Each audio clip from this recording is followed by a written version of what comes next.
When I was 5 or 6, growing up in the Bronx, I was hanging out with my friend Alfie on the steps of Katz's candy store.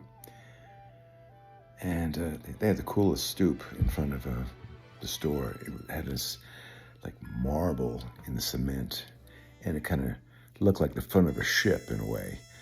In fact, using our imagination, that's what we used it for. We kind of played pirates on the corner of 167th Street and Clay Avenue in the Bronx.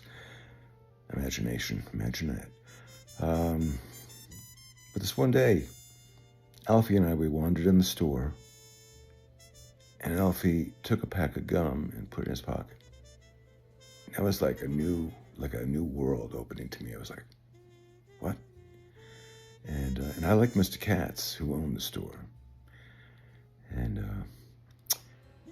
walked up the store, and I said, yeah, you don't always have to buy things, but just take it. And I was like, yeah, right, okay. And next day, I'm in the store. Mr. Katz is really busy. They had these chrome convex mirrors in all the corners of the store, so he could just look up at them and see what was going on in the store. And while he was busy, and I looked up at the mirrors, no one was looking, but I could see my distorted funhouse face, clowny face, looking right back at me. But I shoved a couple of chunky bars in my jacket. And I walked out of the store, walked down the street, ate the chunky bars. Yeah, they tasted even better. And next day, I'm in the store with my mom. My mom is conversing with Mr. Katz, and those two go on forever. I look up at the mirrors, see the clowny face, me staring back at me, and I shove a couple more chunky bars in my jacket pocket. I go outside, walk down the street, enjoy them.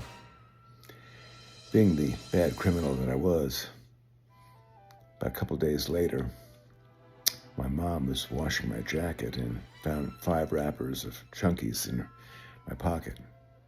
I remember exactly where I was sitting. I was sitting on the stool that we had by the door to put on our shoes.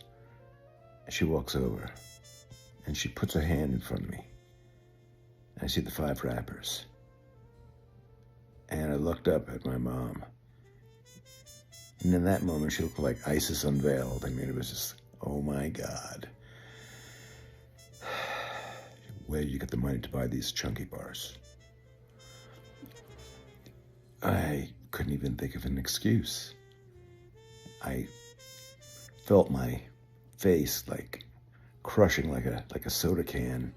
I was fighting back tears. I said, Katz's candy store. And she gave me the money, and she goes, now you go back to that store and you apologize to Mr. Katz, which is worse.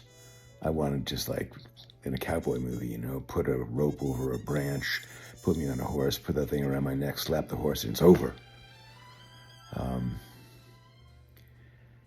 But I traipsed down to Katz's candy store, stood in the store a while, waiting for Mr. Katz to get unbusy.